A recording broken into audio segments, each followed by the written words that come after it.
put all your muscle on before 24, because after 24 you stop growing. You can only get about 5 or 10 pounds. 10 pounds is rarely nobody, but 5 pounds of really good quality muscle a year. I'm lucky that I did that at that age and didn't get destroyed and injured. You know, once something goes wrong, no amount of protection in that equipment is going to help. It just gives you a better chance of doing it right, but it doesn't ensure that you're doing anything right.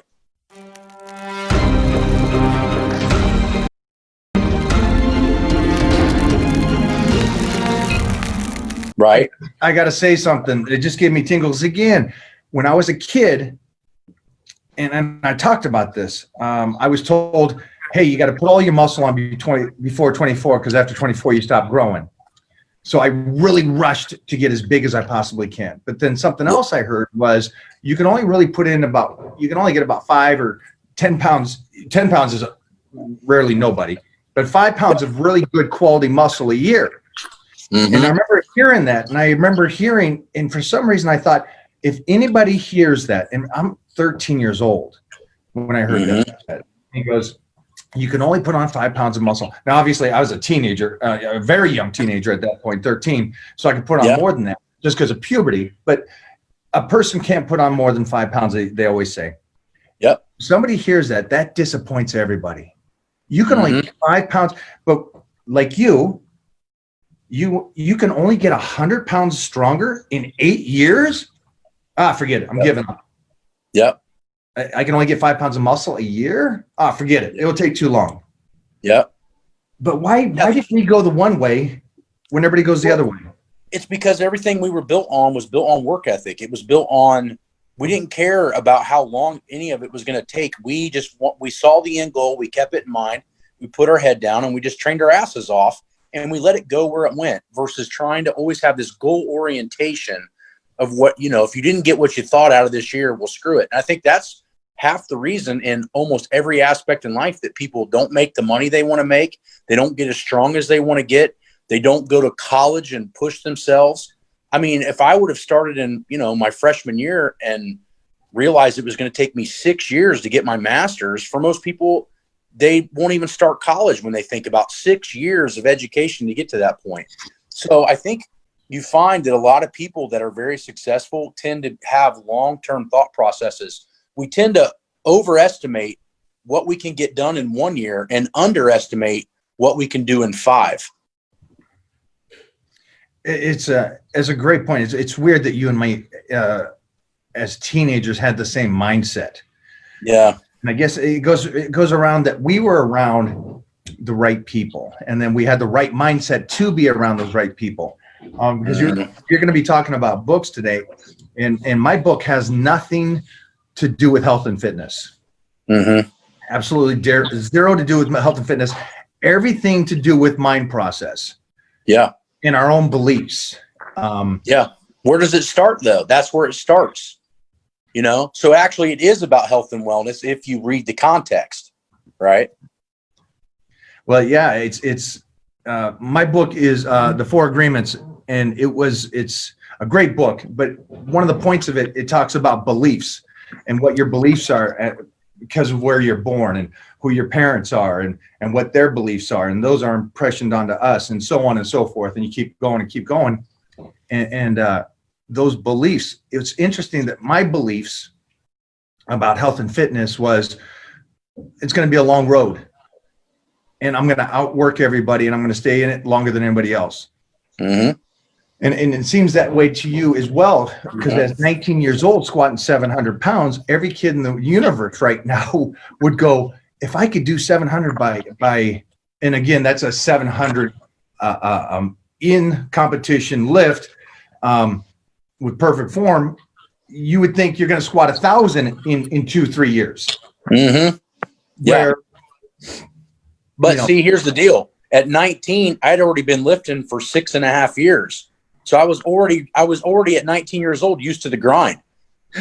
I remember going from 215 to 300, from 300 to 400, from 400 to 500. And not only the patience I had to have to hit those numbers, but what I needed to learn and education wise to be able to do it safely with reduction in mileage.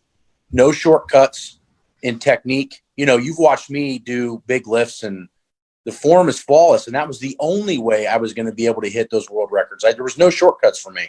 So I love that. I love that. Jeffrey here, my co-host is found some old powerlifting meets I was doing. And not just the powerlifting meets, but training at Gold's back in 1990 and stuff. And I'm sitting there watching my form on squat.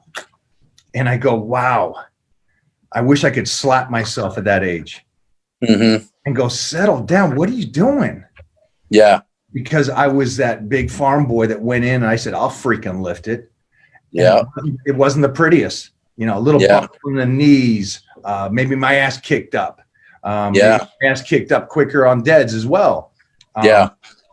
And so I'm watching that going, I'm lucky that I did that at that age and didn't get destroyed and injured. Yeah, for sure. At some point, that whole mindset changed where I go, hey, wait a minute. And it did change shortly after that because of gladiators. And I go, wait a minute, get rid of this equipment, get rid of that because it's not helping me in my life journey. And so I didn't need that for my career, which was powerlifting. Shortly after that, it was more the television and the bodybuilding and stuff. So, but the form changed, and it had to change because I was relying so much on the equipment to bounce me out of the hole, to get my lift, to keep my back safe. And so because I wore a belt, I was like, well, if I'm wearing a belt, it doesn't matter if I kick my ass out, and it doesn't matter if that stuff. That's not true. We both know that you can wear a belt and you're still going to mess up your back if you don't do the lift. Yeah, you're exactly right. There's, you know, once something goes wrong, no amount of protection in that equipment is going to help. It just gives you a better chance of doing it right, but it doesn't ensure that you're doing anything right. So how do you feel now going through this process of training? How's the body feel? How the joints and everything feel? And what's the change on your nutrition going on this next stage? It's a different level of fatigue.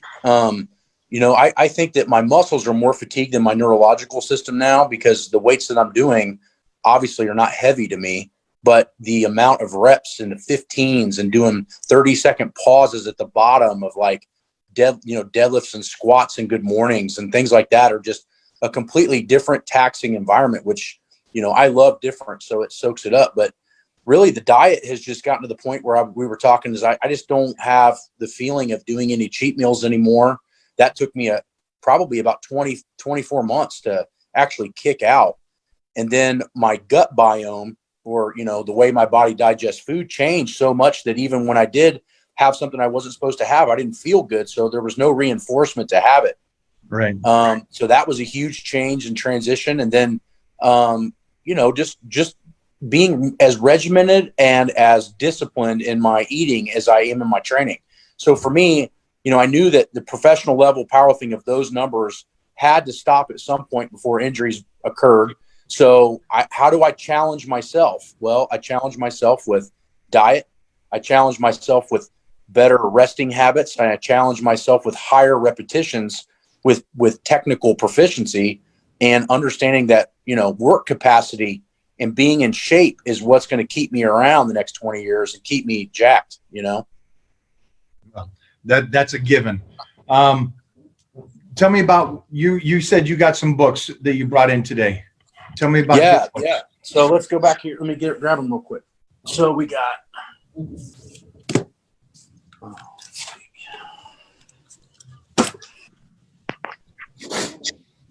where's our book? Right there. I'll talk about 3 today. That way we don't spend up too much time on it. But so the first one I think that needs to be in everybody's library, no matter if you're trying to be a strength coach or just a bodybuilder or whatever, is going to be this one. I don't know. Is that reading straight to you? Yep, that's good.